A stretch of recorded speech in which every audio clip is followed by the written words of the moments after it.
Hello, class 6. Today I am going to teach you your first chapter of history book, and that is what, where, how and when. ठीक है, हम बिल्कुल पहले से start करेंगे. तो क्या था इसमें, एक बच्ची रशीदा जो क्वेश्चन पूछ रही है, जिसकी आपको फ़ोटो दिखाई गई है. कोई भी रैंडम बच्चा हो सकता है, मगर इसमें फ़ोटो आपको एक लड़के की दिखाई गई है. उसमें वो पूछ रही है, Rashida SAT reading the newspaper. Rashida newspaper पढ़ने के लिए बैठी. ठीक है, क्या अखबार जो होता है आपका. Suddenly her eyes fell on a small headline. अचानक उसकी आंखें एक छोटी सी हेडलाइन होती है. हेडलाइन होती है कि अखबार में कोई भी मोटे मोटे अक्षरों में कोई खबर लिखी हुई होती है, उसके नीचे छोटे अक्षरों में वो विस्तार से लिखी होती है. तो हेडलाइन पहले बताने के लिए कि हाँ भाई ये खबर है. ठीक है, यह इम्पोर्टेंट है. 100 ईयर अगो की 1000 साल पहले. हेडलाइन क्या थी? 1000 साल पहले. How she wondered. ठीक है, ये कैसे हो गया. Could anyone know what had happened so many years ago. वो सोचने लगी कि क्या किसी को ऐसा भी पता हो सकता है कि 1000 साल पहले क्या हुआ था. फाइंडिंग आउट व्हाट हैपेंड, कि ये जानना.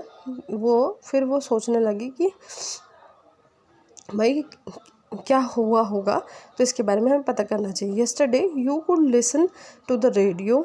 ठीक है, watch television, read a newspaper. कि शायद आपने कल कोई टेलीविज़न देखा होगा, या आपने रेडियो सुना होगा, या कोई अखबार पढ़ा होगा. लास्ट ईयर आज समबडी हु रिमेंबर्स. मगर पिछले साल उन्होंने क्या किया था, क्या किसी को याद है? What about long long ago. और वो भी तब बहुत बहुत बहुत बहुत पहले, मतलब बहुत समय पहले, कई सालों पहले. क्या इतना भी याद हो सकता है? हमें कल का याद नहीं रहता तो हम इतने साल पहले कैसे याद रख सकते हैं. Let us see how it can be done. कि चलो देखते हैं हम ये कैसे होता है कि लोग इतने बड़े, मतलब या इतने दूर की चीज़ों को याद रख सकते हैं, या इतने लंबे समय की जो चीज़ों को हम याद रख सकते हैं, या उनको क्या क्या ज़रिया है या क्या माध्यम है उनको जानने का. What can we know about the past. कि हम अपने भूतकाल के बारे में, जो बीत चुका है, उसके बारे में कैसे जान सकते हैं. There are several things we can find out. कि वहाँ बहुत सारी ऐसी चीज़ें हैं जो हम पता लगा सकते हैं. What people eat, the kinds of clothes से वो कि वो लोग क्या खाते थे, कि वो किस तरह के कपड़े पहनते थे. The houses in which they lived, और वो किस तरह के घरों में रहते थे. हम ये सब जान सकते हैं. We can find out about the lives of hunters, herders, farmers, ruler, merchants, priests, craft person, artist, musician and scientist. हम किन किन के बारे में जान सकते हैं? हंटर जो शिकारी होते हैं, हर्डर जो झुंड में रहते हैं, या जो मतलब इधर से उधर जाते हैं. फार्मर किसानों के बारे में. जो रूलर होते हैं, रूलर मतलब जो वो चलाते हैं, शासन चलाते हैं. मर्चेंट जो व्यापारी होते हैं उनके बारे में. तो जो प्रिस्ट हैं, जो आपके पंडित लोग हैं, उनके बारे में. द क्राफ्ट पर्सन, जो क्राफ्ट पर्सन हो गए जो कोई सामान बनाते हों, जिनके पास कोई कला हो. ठीक है, आर्टिस्ट जो कलाकार हैं, जो म्यूजिशियन है जो गाना गाते हैं. एंड द साइंटिस्ट, और वैज्ञानिकों के बारे में. We can also find out about the games children played. हम इन सब चीज़ों के बारे में भी जान सकते हैं कि बच्चे क्या खेल खेलते थे. द स्टोरीज दे हर्ड, उन्होंने क्या कहानियाँ सुनी होंगी. द प्लेस दे सॉ, कि उन्होंने क्या नाटक देखे होंगे. एंड द सॉन्ग दे सैंग, और उन्होंने क्या गाने गाए होंगे. हम ये सब अपने जो भूतकाल में जो हमारे पूर्वजों ने जिया है, या वो जिस तरीके से जीते थे, उनके जीने का जो तरीका था, वो सब हम जान सकते हैं. वेयर डिड पीपल लिव, कि लोग कहाँ रहते थे. Find the river Narmada on the map. जो आपका मानचित्र है उस पर आप नर्मदा नदी को देखें. People have lived along the banks of these river for several 100,000 year.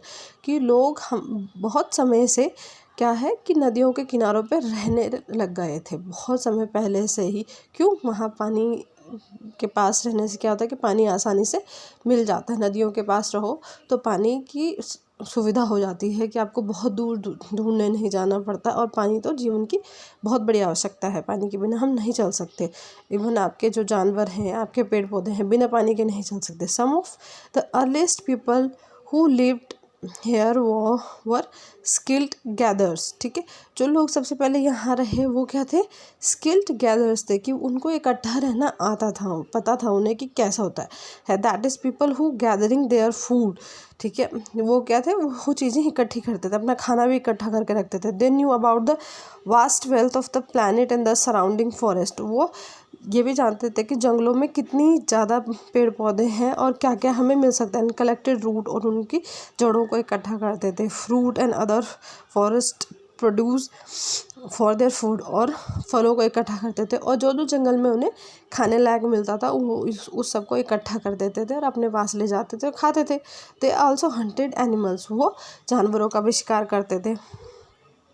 Now find the Sulaiman and Kirthar hills to the north west. अब थोड़ा नॉर्थ वेस्ट की तरफ, उत्तर पश्चिम की तरफ आते हुए आपको क्या देखना है, सुलाइमान और किरथर जो पहाड़ियाँ हैं वो देखनी है कि कहाँ पे हैं, ठीक है। आप मैप में देख सकते हैं कि ऊपर की तरफ है, ठीक है।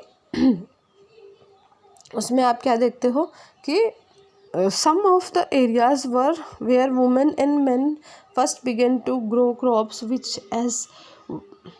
such as wheat and barley about 800 years ago are located here, ठीक है। 800 नहीं है, 8000 years ago are located here, की जो यहाँ बहुत सारे ऐसी जगहें हैं जहाँ पुरुष और स्त्री, मतलब आदमी और औरत ने क्या उगाना शुरू करा था, गेहूँ चावल उगाना शुरू करा था 8000 साल पहले। आर लोकेटेड है, वो इन्हीं जगहों पे शुरुआत करी थी। People also begin rearing animals like sheep goat and cattle and lived in the village, और लोगों ने भेड़ बकरी और जानवर पालना भी शुरू करा था और गाँव में रहना भी शुरू करा था इन्हीं जगहों पे, ठीक है। Locate the Garo Hills to the north east, और उत्तर पूर्व की तरफ आप गारो हिल को देखो। गारो हिल्स है सबसे किनारे पे। इधर आप अगर आप मेरे पॉइंट ऑफ व्यू से देखोगे तो मेरे राइट हैंड साइड की तरफ से दिखेगा आपको, ठीक है। अगर जैसे आप पढ़ रहे हो बुक में तो आपके राइट हैंड साइड से दिखेगा, तो उसमें गारो हिल्स नॉर्थ ईस्ट में, and Vindhyas in the centre of India, और भारत के बिल्कुल बीच में विंध्यास जो वो है, पूरी रेंज है, पर्वतों की श्रृंखला है वो। There were some of the other areas where, वहाँ और भी ऐसी जगहें हैं जहाँ एग्रीकल्चर डेवलप, जहाँ खेती का विकास हुआ या वो उसका आविष्कार भी हुआ और आगे विकास भी हुआ। The places where rice were first grown are the north of the Vindhyas. जब सबसे पहले चावल जहाँ उगाया गया तो वो विंध्याचल के उत्तर में उगाया गया, मतलब विंध्याचल के जो उत्तर दिशा की तरफ जो जो जगह पड़ती होगी वहाँ चावल उगाया गया। Traces the river Indus and its tributaries, ठीक है। ट्रिब्यूटरी क्या होते हैं, a smaller river that flows into a large river, ठीक है। ट्रिब्यूटरी होती है एक नदी की छोटी सी शाखा, मतलब जो नदी में मिलकर, ठीक है, उसे एक बड़ी नदी बना देती है, ठीक है। छोटी छोटी नदियाँ जब बड़ी नदी में मिलती हैं, ठीक है, एक पूरी नदी बनाने के लिए, ठीक है। तो traces the river Indus and its tributaries, की आप देखो कि इंदूज रिवर कहाँ है और इसकी जो ट्रिब्यूटरी है, ठीक है, उन सबको देखो, ठीक है। About 4700 years ago some of the earliest cities flourished on the banks of these river, की जो सबसे पहले जो नगर व्यवस्था शुरू हुई वो कहाँ पे शुरू हुई, इन नदियों के किनारे पर हुई। क्या, कितने 4700 साल पहले या 4700 साल पहले। Later about 2500 years ago cities developed on the banks of the Ganga and its tributaries and along the sea coast। और 2500 साल पहले क्या हुआ कि गंगा नदी के किनारों पर शहरों का निर्माण हुआ, या शहरों में लोग रहने लग गए, जो भी होगा, गांव होगा, शहर होगा, वहाँ उसके पास रहने लग गए, ठीक है। एंड उसकी जो ट्रिब्यूटरी हैं, उसकी जो सहायक नदियाँ हैं उनके साथ भी, और उसके बाद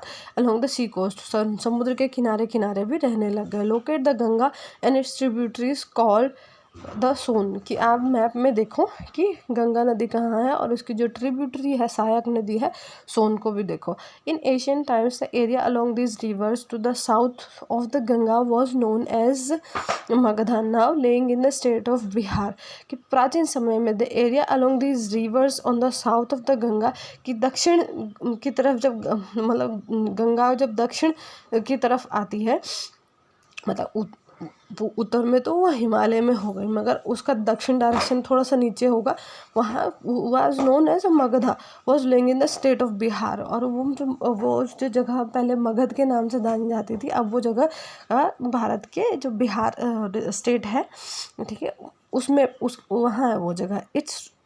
it's rulers were very powerful, यहाँ के जो शासक थे वो बहुत मजबूत है। सेटअप अ लार्ज किंगडम, उन्होंने एक बहुत बड़ा साम्राज्य खड़ा कर रखा था। Kingdoms were set up in the parts of the country as well, और जो वो राज्य थे वो ऐसे खड़े कर रखे थे जैसे कोई देश होता है, इतने मजबूत थे वो। Throughout people travelled from one part to the subcontinent to other, और इन सब के होते हुए the people travelled from one part of the subcontinent to another, तो लोग एक जगह से दूसरी जगह जाने लगे। सब कॉन्टिनेंट होता है कि कॉन्टिनेंट तो महाद्वीप होता है, मगर सब कॉन्टिनेंट महाद्वीप का छोटा हिस्सा है, वो तो उधर से उधर जाने लगे। The hills and the high mountains include the Himalayas, desert, river,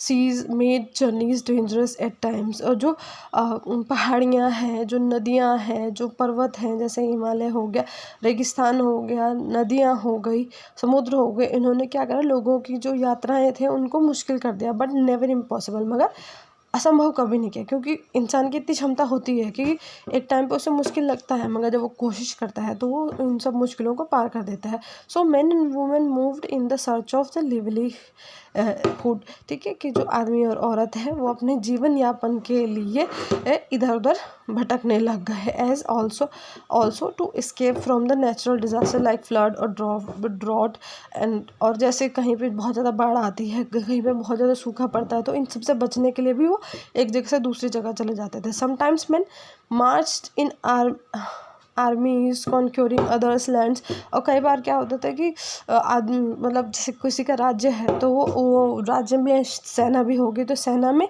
क्या होगा, वो सिपाही भी होंगे, तो उस सिपाही बन जाएंगे वहाँ, और क्या करेंगे, कॉन्क्योरिंग अदर लैंड, और दूसरे की ज़मीन हथियाने के लिए या दूसरे की ज़मीन पर कब्जा करने के लिए लड़ाई भी लड़ लेंगे, ठीक है। Besides merchants travelled with the caravans और ships carrying valuable goods from place to place, जबकि जो व्यापारी लोग होते थे वो कारवां में चलते थे, मतलब एक भीड़, एक पूरा ग्रुप होता था उनका, ठीक है। और या जहाज़ों में, कारवां तो हो गए जो लैंड पे चलते हैं ज़मीन पे, और शिप्स हो गए जो समुद्र के रास्ते चलेंगे, पहले तो हवाई जहाज़ नहीं तो होते थे। Carrying valuable goods from place to place, और अच्छी अच्छी चीज़ों को एक जगह से दूसरी जगह लेके जाते थे, जो बहुत कीमती चीज़ें होती थी, ठीक है। And religious teachers all walked from village to village, और जो धार्मिक गुरु होते थे वो गांव से गांव जाते थे, टाउन टू टाउन, शहर से शहर जाते थे, stopping to offer instruction and advice on the way, और जगह जगह जहाँ पे भी जाते थे थोड़ा रुक के वहाँ पे क्या लोगों को सलाह देते थे और धर्म के बारे में बताना, ये सब बताते थे वो। Finally some people perhaps travelled driven by a spirit of adventure wanting to discover new and exciting places, और कई लोग ऐसे भी हुए कि उन्होंने कुछ और नहीं करना, मगर क्या करना है, कुछ नया जानने के लिए इधर से उधर जाना, एडवेंचर के लिए, अपने मनोरंजन के लिए, तो कि कोई नई जगह दिखे, कोई नया डेस्टिनेशन दिखे, इस तरह से। All this led to the sharing of ideas between people, और इससे क्या हुआ, लोगों में उनके आइडिया का, उनकी सोच का आदान प्रदान हुआ, उनकी वस्तुओं का आदान प्रदान हुआ। Why do people travel now a days, कि आज के दिन में लोग क्यों घूमते हैं और पहले क्यों घूमते थे। Look at the map once more, एक और बार मैप को देखो। Hills mountains and seas from the natural frontier and the subcontinent, की क्या क्या देखो, पहाड़ देखो, नदियाँ देखो, ठीक है, समुद्र देखो, ठीक है, जो लंबी लंबी चोटें हैं वो देखो, from the natural frontier and सब कॉन्टिनेंट, कि जो एक क्या करती हैं, एक फ्रंटियर का काम करती हैं किसी भी सब कॉन्टिनेंट, मतलब सब कॉन्टिनेंट हो गया किसी महाद्वीप का हिस्सा। Why it was difficult to cross this frontier, कि इन फ्रंटियर होते हैं जो आगे आकर मोर्चा संभालते हैं, ये रक्षा करते हैं हमारी, वो फ्रंटियर हो गए जब सबसे पहले किसी दुश्मन देश को आने में या किसी दूसरे को आने में रोकते हैं। Those who wanted could and did scale the mountains and cross the sea, अगर कोई करता भी है क्या, माउंटेन क्रॉस कर देता है या समुद्र पार कर देता है, people from the across the frontier also come into the subcontinent and settle here, और जो इनको पार कर देता है फिर वो दूसरी जगह पर आके रहना शुरू कर देता है। ठीक है, आज के लिए इतना ही। नेक्स्ट वीडियो में मैं आपको पेज नंबर 4 से पढ़ाना स्टार्ट करूँगी। ठीक है बच्चों, ओके, आई होप आपको समझ में आया होगा।